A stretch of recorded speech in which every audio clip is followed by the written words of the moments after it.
placing it on an oven rack with some parchment paper, adding some olive oil and salting it, and placing it in the oven to roast for about 45 minutes to get some color on the bones,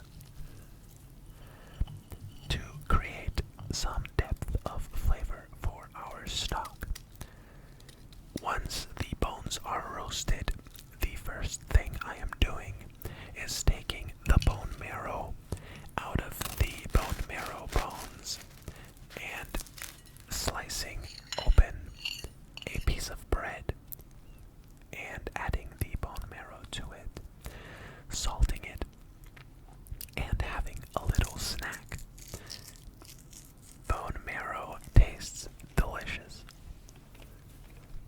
Next up, I am taking a couple of carrots and I am getting the most straight ones out of the way because we're going to use those later. And the oddly shaped ones I am slicing into some big chunks for the stock, for the beef stock, as well as quartering a couple of onions and leaving the skin on the onions to let the skin impart some flavor to the stock as well. You don't need to be too careful when slicing the onions because you're gonna throw all of the onion into the pot anyways. You don't need to make sure that you have perfectly sliced onions. Also, this is probably the first time that I've sliced a whole head of garlic in half, and it is quite satisfying looking. So the first thing that I'm doing for this stock is adding some oil to a pot and realizing that I have all of the beef fat that I should be using instead. So I am adding all of the beef fat that has rendered from the bones and the meat, and I am adding that into the pot as well. Now it is time to roast our aromatics, our broth, our carrots and onions and garlic. You can add celery if you like, but I'm just really not a fan of celery. I really do not like the taste of celery stalks. And now it's time to get some color on the vegetables, and once that has been accomplished, I am adding all of the bones. I'm adding all of the bones into the pot alongside the vegetables. And now because the bones have already been roasted, we don't need to get any color on them. Also, the roasting helps with, once you have to take the scum out of the stock, because there's not going to be as much scum when you roasted the bones prior. I am adding what I have left of this white wine because I thought I might as well use it before it goes bad. And then I am adding some cold water into the pot as well and letting that come up to temperature and adding the slab of beef to the pot as well. I am now removing any scum and some of the fat that is floating on top of the liquid, so we get a more beautiful stock in the end. Now there would be a whole lot more scum if I didn't roast the bones. Here we have some black peppercorns, some Szechuan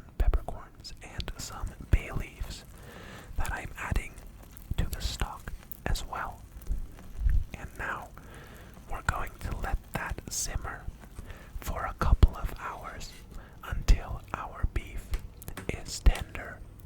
And once our beef is tender, I am taking the beef out of the pot, putting it on a plate, and cooling it down in the fridge so it is easier to slice later.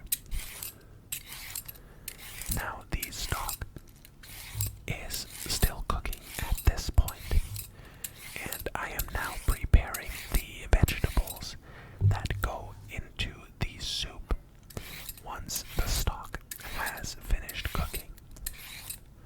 So I am slicing, I am peeling three carrots. The three carrots that I decided were the most straight earlier, and I am peeling them, and we are now going to slice them also. Next, I am peeling some potatoes. I am peeling some potatoes that go into this vegetable and beef soup as well, because I thought I do want some carbs in there, as it's all I'm going to be eating. I'm not going to be having this with bread or something else. I'm just going to have the soup. So I figured I want some potatoes in the soup as well.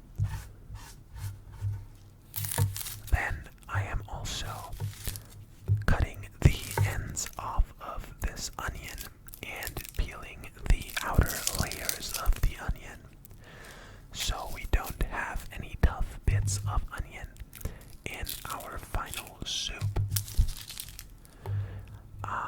Next up, I am slicing the potatoes into some tiny pieces that I can easily grab with a spoon.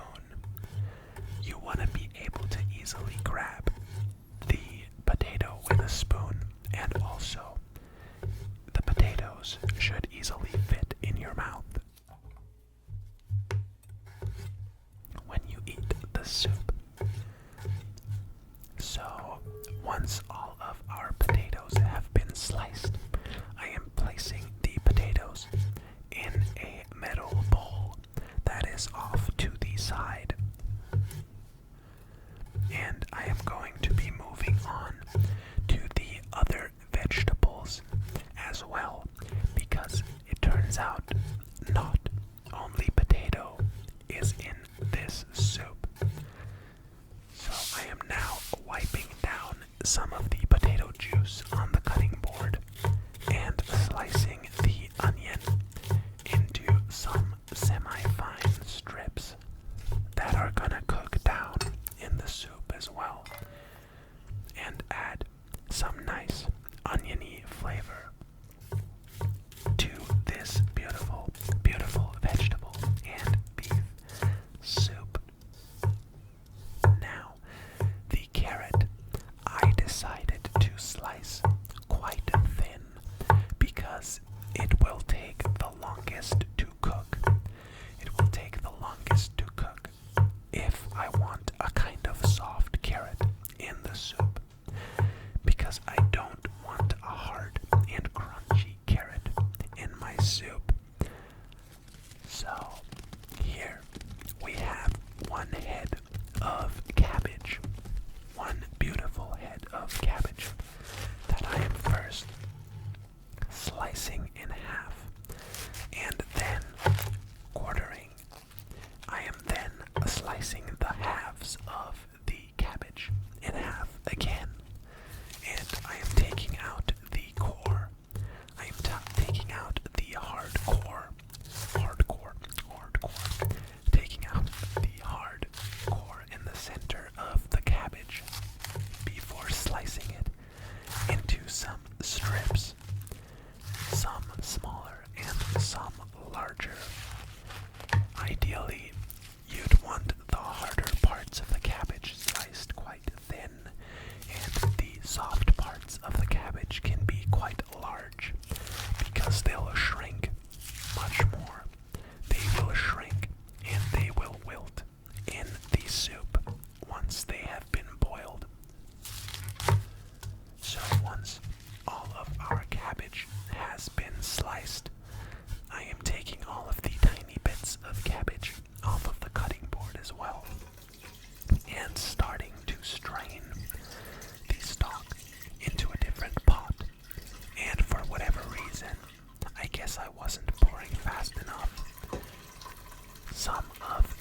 liquid trickled down the pot and spilled onto my stove top, which annoyed me quite a bit. But it's all working out now. It is working out now that I can pour a bit faster. I didn't want a lot of the vegetables and bones to splash into the strainer. Here we have our beef stock, all strained, and the first thing I'm adding is the onions and the carrots. And we're letting that come up to a boil, and then we are going to reduce the heat, and we're going to add the potatoes once the carrots have boiled for a few minutes. I am now using the time while that is boiling to slice the cooled down beef into some cubes. I am slicing the beef into some cubes that are a good size for eating. First, slicing the beef into some strips, and these strips I am then slicing into cubes and placing the cubes in a middle bowl, in a stainless steel bowl off to the side. And once that is done, I am going to place the beef back into the refrigerator so it doesn't sit out too long. This last bit of meat I am salting and eating. I am now salting the soup, and the soup needed a whole lot more salt than you saw me put into the soup right there. I probably added 3 times the amount of salt that you saw, because a lot of soup really requires a lot of salt. Now the cabbage is cooking down, and that really concludes the recipe. So I'm going to plate this up. I'm going to add the beef on top of the soup, and I'm going outside to take some pictures of the finished product. I hope you enjoyed this video. I know I haven't posted one in a while. I just got back from Japan yesterday, so I gotta get back on the grind now. Yeah, this is the finished product. It was delicious, and I am craving some right now because I've only had Japanese food for 2 weeks. So, yeah, if you enjoyed the video, give me a like, consider subscribing or commenting, and I'll see you in the next one. I have a couple Japanese themed videos coming up. I'm gonna have one that is just the journey basically, and one that is